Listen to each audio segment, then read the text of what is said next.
Assalamualaikum warahmatullahi wabarakatuh. Hello everyone.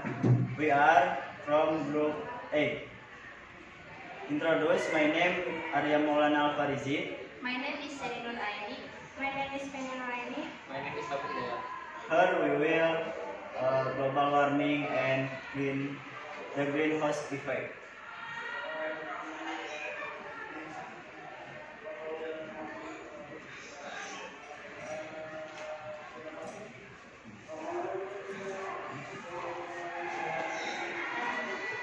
Our Earth receives most of its energy as electromagnetic waves that are radiated from the sun. Since EM waves travel the speed of the light, the energy takes only about 8 minutes to travel the 93 million miles to the surface of the Earth.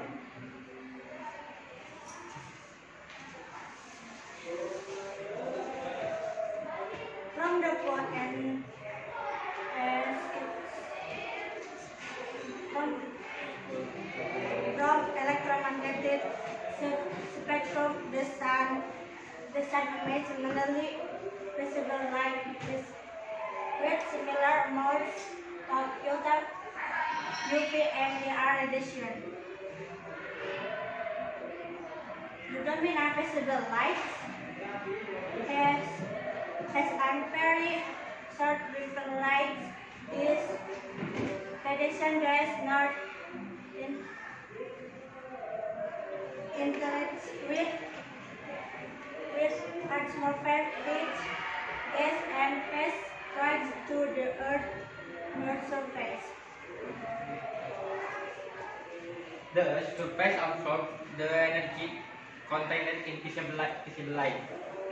Most of the energy is transformed and released back to the atmosphere as infrared radiation, some of which goes back out to space. Some of the infrared radiation emitted by the Earth is absorbed by gases in the atmosphere that re-emit the energy as heat back toward the Earth's surface.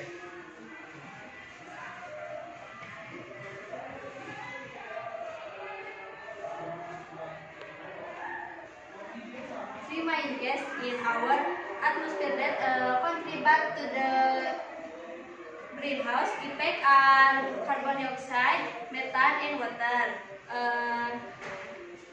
This gas absorb the infrared radiation emitted by the Earth and re-radiate the energy as it back towards the Earth, causing warming known as the greenhouse effect.